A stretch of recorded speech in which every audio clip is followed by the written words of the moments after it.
Ladies and gents, we are back once again, and the year is 2024, and obviously 2024 was best known for the release of a fantastic game called The Day Before. And if you don't remember The Day Before, oh boy, you either missed a minefield or you missed an absolute gem of drama going down. So a quick recap for everybody here. A game company called Fntastic that was supported by Mytona Games released a trailer for a game that was, honestly, looking phenomenal. This game was supposed to be a open world MMO zombie survival game. Think The Walking Dead, but an MMO, which is pretty much exactly what it was posed as and kind of advertised as. And because of its fantastic graphics, it quickly skyrocketed to being the #1 listed pre-order game on Steam, which, credit where credit is due, that is no small feat. That is impressive.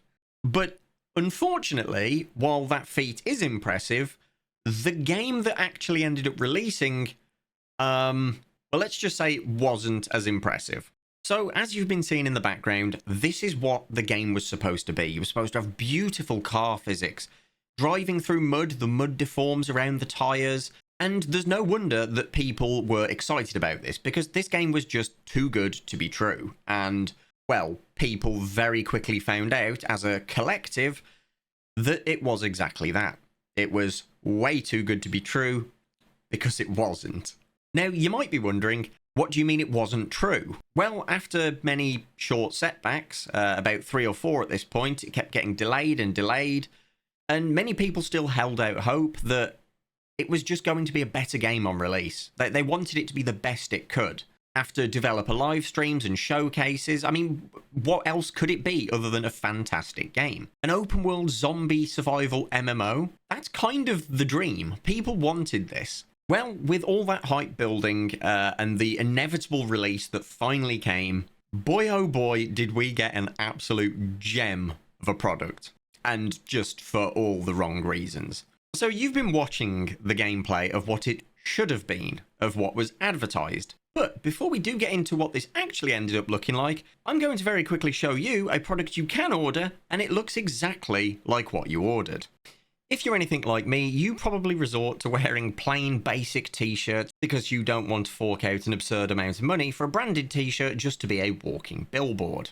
That is where Into the AM comes into the picture. They make these incredibly comfortable t-shirts with vibrant designs that stay vibrant long after going through the wash many times. If world-ending space squids aren't your thing, don't worry. Into the AM has a large selection of hundreds of designs that are custom-made for you to choose from. If you're looking for something to just express yourself or flat out replace your entire wardrobe, Into the AM has got you 100% covered. They don't just make t-shirts, but a full range of clothing. For 3 of their basic t-shirts, it is $52.95. Or, if you're after the graphic tees like the ones I've been wearing, you can pick up to 3 of them for $61.95, which, I'm ashamed to say, but I've paid that amount for a single t-shirt in the past, and it wasn't even close to the quality of these. Checking out Into the AM using the link in the description or pinned comment not only gets you 10% off your order, but it also supports this channel. A massive thank you to Into the AM for sponsoring this video, you absolute legends.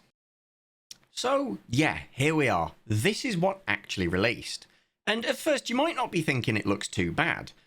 This game was riddled, absolutely riddled with bugs. Like, just an uncountable amount. Walls that were only visible from one side, floating objects just vibrating through the fabric of reality itself, and not to mention the big elephant in the room here, which is, it's not even an MMO zombie survival game. It is now an extraction shooter, like a looter-shooter extraction game. Which is kind of insane, because this is not what was sold, it is not what was promised, and now you've just got big floating heads and bodies appearing out of nowhere. Needless to say, people were absolutely mortified. People had paid actual money for this game. Well, not this game, they had paid for the MMO zombie survival game, which evidently they did not get. Now, shortly after the release of this absolute catastrophe of a game, well, the player base vanished basically overnight. Over the weekend, it went from about 80 people playing to, at one point, one sole person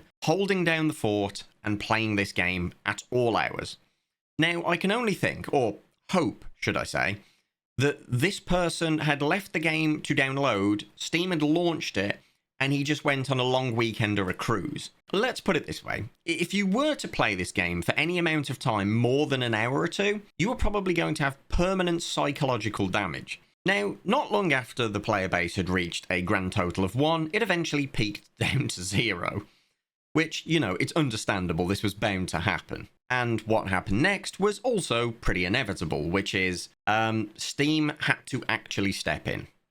Steam stepped in and forced Fntastic and Mytona to fully refund every single purchase of the day before. Which, if Big Daddy Steam is stepping in and making this happen, you know you're done fucked up. So, of course, they comply, they refund everybody, and pretty much 2 to 3 days later, they announce that they are basically bankrupt and they're closing down the studio. Which, yeah, was to be expected. And probably for the best, if I'm being completely honest. Now, you're here, watching this video. You know that's not the end of the story. Of course, as with all grifters whose grifts get busted, they eventually come crawling back, and Fntastic have done, well, just that. A few weeks ago, their Twitter was completely cleansed of any mention of the day before, and people speculated, you know, some things are brewing in the bowels of Fntastic, and it's probably not going to be fantastic. So here we go, the first tweet that was posted to their account after the grand cleansing. Once you helped us create Fntastic through Kickstarter, today we need your help again to bring Fntastic back. Which honestly, they must just be a glutton for punishment at this point, because these guys have been community noted on basically every tweet they've posted. Like, they are not getting away with this. They have legitimately launched a Kickstarter to try and bring this back. They, of course, go on about how everybody deserves a second chance. We deeply apologise to everyone for the day before and take full responsibility for what happened. Take a look at our plan, Fntastic 2.0, where we'll share how we'll fix our past mistakes and are planning to return better. Now, the irony here is they could fix their mistakes by literally fixing their mistakes. They could have fixed the game and released what was promised, or just not released it and said, hey guys, we can't do it. We failed to do what we promised we would do. Here's everyone's money back. That's fine. But no. Steam had to step in for them to be able to fix it. Like, this wasn't a fixing of their own volition, of their own free will. Steam had to force their hand into refunding people. There was no intent to fix this. And you might be taking a little peep here at the upcoming games section of this site. They've released a demo for a game. And, Christ, where do I even... Let's just look at the Kickstarter first, shall we? So, their new game that they are kickstarting is called Escape Factory, a physics-based multiplayer co-op escape game set in dangerous factories for 4 to 8 players. So yeah, this is the game. If you're looking at this and thinking a physics-based game where little dudes are just being chucked about and dodging obstacles, I actually play-tested the beta of this last night with a couple of friends, and I recorded it.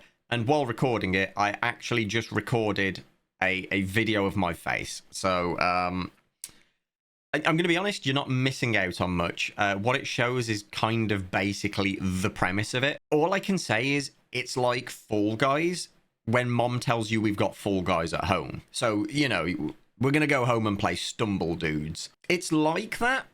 Except the fun of Fall Guys is not there. The only twist they've put on it really is you're working together, but it's not a twist that really does anything for the game or for that genre or style. And here's the thing, it's not terrible. It's also not something that's going to occupy you for very long. Now, they're asking for 11,686 British poundios to make this game happen. And as many people have pointed out, if you've released the demo, which is in a state that is releasable, and we can't really see anything that they are going to change or add, why do you need the money to sell that game when you've shown us the demo of it? And I get it, they may be adding more, they may be not, it doesn't really matter. The point here is, lil bro, this ain't happening. On their site, they talk about, we're going to be honest this time, and we're going to be upfront, and we're going to be transparent about what the game really is. Okay, why didn't you just do that the first time? You can't come back and do that now that you're going to get money. You can't say, well, now that you're going to fund us again, we're going to be honest this time. It just doesn't matter. The game could be fantastic for all I care, but the people behind it are not fantastic. Well, they are fantastic, you know, the company, but they are not fantastic as a company. You know what, I'm just going to not even go into that. You know what I mean. Now, of course, they have been absolutely lampooned, roasted, you name it, on Twitter. Like I say, community noted on every front. And while I'm thinking about it, I'm just going to show you something. So yeah, this is pure comedy gold. So when you go into the game files for their demo, like, this doesn't really matter, but this just kind of shows the sentiment behind throwing this out there for a quick cash grab kind of deal. There is a folder here in the game files that says, Escape Factory, back up this folder, but do not ship it with your game. And here it is, shipped with the game. So, I don't know, I just found it funny. It's just incompetence. Let's be real. They're just Unity files that you're not supposed to ship with your game, but they have. So, whatever, I guess. And already, you know it's great when the latest tweet that they've put out is, we would like to address recent misinformation. You've been back for less than 24 hours. We would like to address recent misinformation circulating online regarding the use of assets in our game. We want to make it clear that all assets used in the day before, Prop Night, and Escape Factory were either created by us or legally acquired.